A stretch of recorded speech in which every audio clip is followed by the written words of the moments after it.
రైల్వేలు మొత్తం విద్యుత్తు, రోడ్స్, ఈవెన్ మౌలిక వసతులు ఉన్నాయి. శ్రీకాకుళం వెళ్దాం. శ్రీకాకుళం నుంచి మా ప్రతినిధి రాము అక్కడి ప్రజల మనోగతాన్ని మన ముందుంచే ప్రయత్నం చేస్తున్నారు. రాము, శ్రీకాకుళం అంటేనే ఒక వెనకబడిన ప్రాంతంగా చెప్తూ ఉంటారు. సో అక్కడ అంటే రాష్ట్రం మొత్తం అమలవుతున్న పథకాలే అక్కడ కూడా అమలవుతున్నాయి. కానీ ఆ ప్రాంతాలు ఏవైతే వెనకబడ్డాయో ఆ వెనకబడిన ప్రాంతాలకు కొంత బడ్జెట్ కేటాయించడం ద్వారా వారిని అభివృద్ధి పదంలోకి తీసుకురావాల్సిన ప్రభుత్వాలు ఆ విధంగా ఇప్పటి వరకు అడుగులేశాయా? అక్కడ ప్రజలు అసలు ఏం చెప్తున్నారు, వాళ్ళు ఏం ఆశిస్తున్నారు?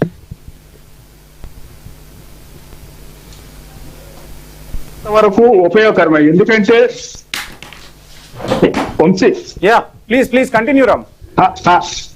ఉచిత పథకాలు అనేవి కొంతవరకు ప్రజలు ఉపయోగకరమే. ఎందుకంటే ఒక రోజు తినడానికి తిండి లేని ప్రజలు ఎంతో మంది ఉంటున్న నేపథ్యంలో ఉచిత పథకాల వల్ల కొంతమందికి 3 పూటల్లో 2 పూటలైనా తిండే భాగ్యం దొరుకుతుందంటే కొంతవరకు ఉచిత పథకాలు. కానీ ఉచిత పథకాలు అనేవి ఎక్కువగా మిస్యూజ్ అవుతున్న పరిస్థితి కనిపిస్తుంది. వైట్ రేషన్ కార్డు ఉన్న వారికి ఉచిత పథకాలు వర్తిస్తాయి అనే నిబంధనల వల్ల కారు ఉన్నవాడు కూడా ఈ రోజు ఉచిత పథకాలు తీసుకుంటున్న పరిస్థితి అయితే పూర్తిగా మనకు కనిపిస్తుంది. ముఖ్యంగా మాలాంటి శ్రీకాకుళం లాంటి వెనుకబడిన జిల్లాలో ఉచిత పథకాలు అనేవి ఏమాత్రం కూడా ఉపయోగపడే పరిస్థితి లేదు. ఎందుకంటే విద్య పూర్తయిన తర్వాత ఉపాధి అవకాశాల కోసం రాష్ట్రాలు, దేశాలు దాటి ప్రజలు ఇక్కడి నుంచి వలస వెళ్తున్న పరిస్థితి అయితే కనిపిస్తుంది. అయితే ఉచిత పథకాలు మాకు అవసరం లేదు, మాకు ఉపాధి అవకాశాలు కావాలని పెద్ద ఎత్తున శ్రీకాకుళం ప్రజలు చెప్తున్న పరిస్థితి అయితే కనిపిస్తుంది.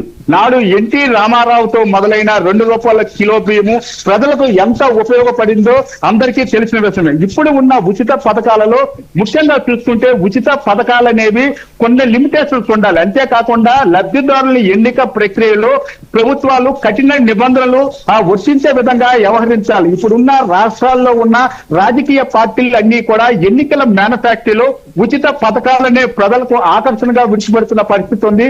ఈ నేపథ్యంలోనే ప్రజలు కూడా ఆకర్షించి ఓట్లు వేస్తున్న పరిస్థితి కనిపిస్తుంది. ఒక పార్టీ కాదు, ప్రతి పార్టీ కూడా ప్రజలకు ఉచిత పథకాలు ఆశ చూపించి ఎన్నికల మేనిఫెస్టో డిజైన్ చేయవలసిన దౌర్భాగ్య పరిస్థితులు అయితే నెలకొన్నాయి ఇప్పుడు దేశంలో, రాష్ట్రంలో. కానీ ఉచిత పథకాలు ఇస్తున్నారు కానీ దానివల్ల రాష్ట్రాల ఆర్థిక అభివృద్ధి ఎలా ఉంటుంది, ఆర్థికంగా ఏ విధంగా అట్టడుగు స్థాయికి వెళ్ళిపోతుందో మనం పూర్తిగా గమనిస్తున్నాము. ఇప్పుడు ఉచిత పథకాలకు సంబంధించి బడ్జెట్ లో 80% ఉచిత పథకాలకే కేటాయిస్తే దేశ ఆర్థిక పరిస్థితి ఎలా ఉంటుంది, రాష్ట్ర ఆర్థిక పరిస్థితి, అభివృద్ధి ఏ విధంగా చేయవలసిన పరిస్థితి వచ్చింది. ముఖ్యంగా చూసుకుంటే ఉచిత పథకాలకు బదులుగా ఉపాధి అవకాశాలు కావాలని మాత్రం సిక్కోల ప్రజలు కోరుకుంటున్న పరిస్థితి కనిపిస్తుంది. మనం ప్రజెంట్ శ్రీకాకుళం మార్కెట్ లో ఉన్నాము. కొంతమందితో ర్యాండమ్ గా మాట్లాడే ప్రయత్నం చేద్దాం. సార్, ఏం పేరు సార్ మీ పేరు? గురుమూర్తి. సార్, ఏంటి ఇప్పుడున్న ప్రభుత్వాలు ఉచిత పథకాలకే ఎక్కువ ఇంపార్టెన్స్ ఇస్తుంది. మేనిఫెస్టోలో కూడా ఉచిత పథకాలను పెట్టి ప్రజల దగ్గరికి వెళ్లే పరిస్థితి వచ్చింది. ఉచిత పథకాలు మీ అభిప్రాయం ఏంటి? ప్రజలు ఈ ఆంధ్రప్రదేశ్ ఉన్న ఎవరైతే అధికారులు ఉన్నారో వాళ్ళకి ప్రజలు ఏ రోజు కూడా ఉచిత పథకాలు పెట్టండి అని రిప్రజెంటేషన్ ఇంతవరకు ఎవరు చేయలేదు. ఈ రాష్ట్రంలో ఓట్ల కోసం, అధికారంలో నిలబెట్టడం కోసం కొన్ని ఉచిత పథకాలని ప్రభుత్వాలు ప్రత్యేకంగా తెరపైకెత్తున్నాయి. అయితే అన్ని ఉచిత పథకాలలో నేను మంచి ఒక చెప్పను. అందులో ఉచిత పథకంలో విద్యా దీవెన, అమ్మఒడి, విద్యకు సంబంధించిన ఉచిత పథకాలు చాలా ఇంపార్టెంట్. స్వయ వృత్తికి సంబంధించిన ఉచిత పథకాలు చాలా ఇంపార్టెంట్. చాలా ఉచిత పథకాలు అనేవి అనవసరంగా అంటే 100%లో 50% అర్హులకు ఉచిత పథకాలు ఇస్తే ఇంకొక 50% అనర్హులకు ఇస్తున్నారు. అర్హులకు ఇచ్చింది అనగా ఉంచదు, కానీ అనర్హులకు ఇచ్చిన ఉచిత పథకాలు ఉన్నాయి కదా, అది రాష్ట్రం మళ్ళీ అప్పు కింద బడ్జెట్ చూపిస్తారు. ఇక్కడ ఉచిత పథకాల వల్ల ఆంధ్రప్రదేశ్ రాష్ట్రం మళ్ళీ అప్పు కింద చూపించేసి మళ్ళీ ప్రజల మీదే భారం వేసి మళ్ళీ ప్రజల మీదే డబ్బులు అనేది వసూలు చేయడం జరుగుతుంది. ఇక్కడ ఏం జరుగుతుందంటే ఉచిత పథకాలు అనేది ఒక్కోని క్రితం శ్రీకాకుళం లాంటి వెనుకబడిన జిల్లాలో ఉచిత పథకాలు కావాలంటారా, ఉపాధి కావాలంటారా? ఇప్పుడు కూడా ఇక్కడ ప్రజలు వలస వెళ్తున్న పరిస్థితి కనిపిస్తుంది. దీన్ని ఏ విధంగా చూడొచ్చు? శ్రీకాకుళం జిల్లాలో ఉచిత పథకాల కంటే ఉపాధికి ఇంపార్టెంట్ ఇస్తారు. మౌలిక సదుపాయాలు, ప్రాజెక్టులు. ఫర్ ఎగ్జాంపుల్ బుడగొట్లపాలెం హార్బర్ ఉంది. హార్బర్ నిర్మించారనుకో గుజరాత్ కేరళ వంటి ప్రాంతాల్లో మైగ్రేషన్ కలిపిన ఎవరైతే సముద్రం చేపలు వేట చేస్తున్నారో అందరికీ ఉపాధి ఉంటుంది కదా. ఇలాంటి ఉపాధి అనేది కల్పించాలి. లేదా స్కిల్ డెవలప్మెంట్ గవర్నమెంటే ప్రత్యేకంగా 6 నెలల్లో 7 నెలల్లో శిక్షణ ఇచ్చి ఆ శిక్షణలో 6 నెలల్లో వాళ్ళ స్కిల్ డెవలప్మెంట్ ఒక మొబైల్ మీద కానీ, ఒక మొబైల్ రిపేర్ మీద కానీ, ఒక కంప్యూటర్ రిపేర్ మీద కానీ అనేక ఉపయోగాల మీద స్కిల్ డెవలప్మెంట్ వాళ్ళని ఉపాధితో ఉద్యోగం పరంగా ఎంతో కొంత స్కిల్ డెవలప్మెంట్ చేసి ఆయన జీవనోపాధి ఉంటుంది. ఉచిత పథకాలు అనేది ఎన్నాళ్ళు ఉంటాయండి? ప్రభుత్వం మారే కొలిసి ఉండొచ్చు ఉండకపోవచ్చు. ఉచిత పథకాల మీద ఆధారపడినప్పుడు కొంతమంది పనిచేయడానికి కూడా ఇష్టపడట్లేదు ఉచిత పథకాల వల్లనే. కాబట్టి ఉచిత పథకాలన్నీ అనేక ఉచిత ఇంపార్టెంట్. ఆ వైద్యం ఉచితంగా ఇవ్వండి.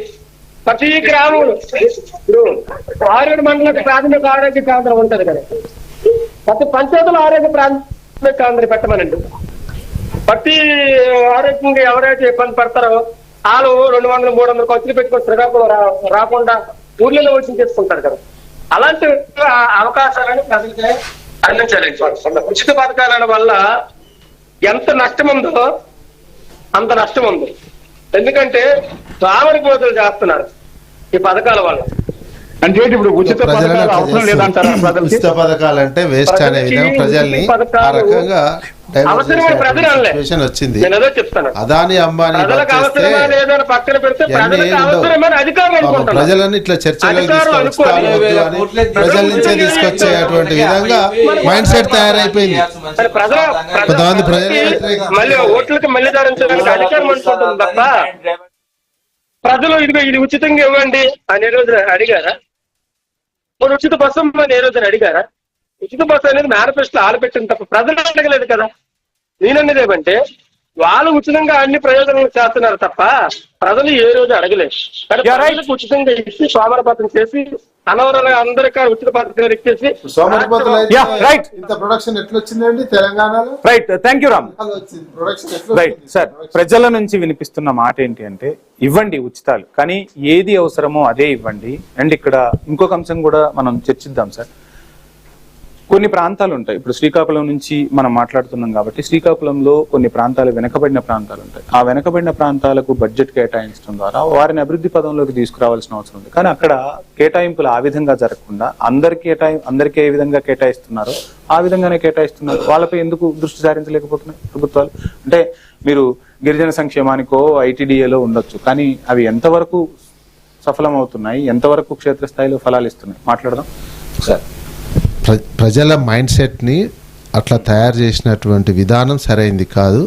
ఇంకెక్కువ డిమాండ్ ప్రజాభిప్రాయం, కానీ ప్రజల పూర్తి అవగాహన లేక వాళ్ళు మాట్లాడుతున్నటువంటిది ఏంటంటే పక్కోనికి వానికి వస్తుంది, వాడు పని చేయట్లేడు, సోమరితనం అవుతుంది అనేది కనిపిస్తున్నటువంటిది. ఎందుకంటే ఎదురుగా వాళ్ళే కనిపిస్తారు. కానీ వెనకంగా ఈ అదాని అంబానీ వాళ్ళు ఇన్ని లక్షల కోట్లు దోసుకోబోతున్నారు అనే విషయం, వాళ్ళకి ఇంత బెనిఫిట్ చేస్తున్నారు అనే విషయం అర్థం కావట్లేదు. అది అర్థమైనప్పుడు నువ్వు ఉచితాలు ఇంత కాదు బాబు, ఇంకెక్కువ మాకు ఉచితాలని డిమాండ్ రావాలి.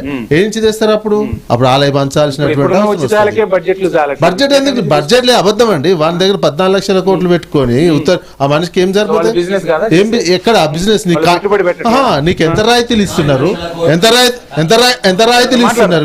వినండి. నీకు బెనిఫిట్ ఇచ్చినందువల్ల ఉచితాలు కొన్ని ఇవ్వడం వల్ల నీకు ఈడ జిఎస్డిపి ఎంత పెరిగింది?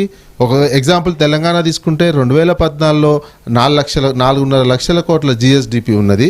2026 వచ్చేసరికి ఇప్పుడు 16 లక్షల కోట్ల జిఎస్డిపి పోయింది. ఒక రాష్ట్రమే అంటే ఒక 4 కోట్ల మంది శ్రమశక్తి ఎంత పెరిగిందో వాళ్ళ ఒక్కనికే 14 లక్షల కోట్లు ఉంటుందా?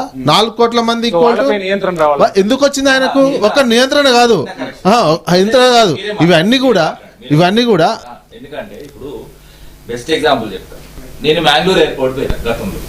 నేను మ్యాంగ్లూర్ ఎయిర్పోర్ట్ పోయినప్పుడు అది ప్రభుత్వానికి మ్యాంగ్లూర్ ఇంటర్నేషనల్ ఎయిర్పోర్ట్ నుండే, మళ్ళీ తర్వాత కొన్ని రోజులకు మళ్ళీ పోయే వరకు అక్కడ బోర్డు ఏం తెలిసిందంటే అదాని మ్యాంగ్లూర్ ఇంటర్నేషనల్ ఎయిర్పోర్ట్ అయింది.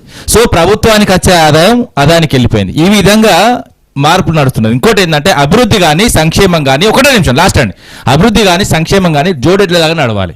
ఈ రాష్ట్రంలో గతంలో నడిచింది ఆ విధంగానే. ఎందుకంటే అటు సంక్షేమాన్ని, అదే విధంగా నీళ్లు నిధులు నియామకాలకు మంచి తాగేసి లాస్ట్. ఎందుకంటే నాకు టైం కూడా తక్కువ ఉన్నది, ఎందుకంటే నేను ఎందుకంటే ఆ మిత్రుడు ఉన్నాడు మాట్లాడాలి, నాకు కూడా తెలుసు, ఎందుకంటే ఎదురుగా నేను చాలా సేపటి నుంచి చూస్తున్నా. నీళ్ల విషయంలో 98 లక్షల ఎకరాలకు గత ప్రభుత్వం 9.5 ఏళ్లలో నీళ్లు ఇచ్చిందని పార్లమెంట్ చెప్పింది. పార్లమెంట్ తప్పందమా? ఎస్. ఇంకొకటి ఏంటంటే ఉద్యోగాల విషయంలో 28 రాష్ట్రాలు 8 కేంద్ర ప్రాంతాల్లో మళ్ళీ కూడా నేను చెప్తున్నా 1,60,083 ఉద్యోగాలు డైరెక్ట్ గా ఇచ్చింది. అదే విధంగా 54,000 చిల్లర పైచిలకు ఏదైనా నోటిఫికేషన్లు వేసి ఎగ్జామ్ నిర్వహించి వదిలిపెట్టిపోయినాయి. ఎవరికో పుట్టిన బిడ్డను మా బిడ్డ అనుకున్నది కూడా చూసాము. అదే విధంగా నీళ్లు నిధులు, అదే నిధుల విషయం చెప్తా, ఎందుకంటే 1 లక్ష పర్ క్యాపిటల్ ఇన్కమ్ 3 లక్షల దాకా తీసుకొచ్చి వదిలిపెట్టాం. ఎస్, గౌరవ కేసీఆర్ గారు ఇంతకుముందు చేపలు ఒకటే మాట చెప్తా వినండి. ఎందుకంటే ఇంతకుముందు చేపలు ఇవ్వడం కాదు, చేపలు పట్టడం కూడా నేర్పియాలని చెప్పి, ఎస్ చేపలు ఇచ్చినాం, చేపలు పట్టడం నేర్పించినాం. ఆ చేపలకు 450 కోట్ల పైచీలకు మేము మత్స్యకారులకు ఇచ్చినాం. దాని నుంచి వెళ్ళి 1,000 కోట్ల ఆదాయాన్ని సృష్టించినాం. ఎస్, నంబర్ 1 గా రాష్ట్రం ముందుకు పోయింది. ఈ విధంగా మేము నీళ్లు నిధులు నియామకాల విషయంలో మేము ముందు పోయినాం. ఎందుకంటే ఓటమి గెలుపులు అన్నది ఆ సహజం. ఎందుకంటే మాకు ఎంపీలు రాకపోవచ్చు, మిగతా వీళ్ళకి కూడా 13 రాష్ట్రాల్లో సున్నాలు వచ్చినాయి. అదేవిధంగా కాంగ్రెస్ కూడా 10 రాష్ట్రాల్లో సున్నా వచ్చినాయి. ఇప్పుడు సున్నాలు అందరికి వస్తాయి. నేను ఏమంటున్నా, అది కాదు ఫలితాలు కాదు, నేను ఏమంటున్నా, ఫలితాలకును పథకాలకు ముడిపెట్టకండి. ఎందుకంటే ఏ పథకాలు ఇచ్చినా ఎవరైనా ఓడిపోతారు, ఎవరైనా గెలుస్తారు. ఒకసారి ఓళ్ళు గెలవచ్చు, ఒకసారి ఓళ్ళు గెలవచ్చు. అధికారం ఎవరికి శాశ్వతం కాదు. ముఖ్యంగా చెప్తున్నా, భారతదేశంలో సంక్షేమం ఉండవలసిందే, అది కూడా అభివృద్ధి సంక్షేమం 2 జోడెడ్లాగా నడవాల్సిందే, అంతే తప్ప కానీ ఇంక మిగతాది కదండి. సో ఆల్మోస్ట్ ఆల్ చర్చ ఎలా వెళ్తుందంటే ఎవరు పార్టీ వాళ్ళు మేము చేస్తున్న చెప్పారు, కానీ మీరు నేను అదే చెప్తున్నాను, రెండే రెండు స్టాండ్ సార్ ఇక్కడ. పార్టీలకు అతీతంగా అలా కాదు, పార్టీలకు అతీతంగా దీనికి తగిన సొల్యూషన్ గురించి మీరు పెట్టినారు అని నేను అనుకుంటున్నా. అలాగే మీరు చెప్పిన దాంట్లో అవతల వాయిస్ తీసుకోవాలి సార్. ప్లీజ్ మాట్లాడడం లేదు, జస్ట్ సజెషన్ మాట్లాడితే మంచిది అని చెప్తున్నాను. మీ సజెషన్ తీసుకుంటాం.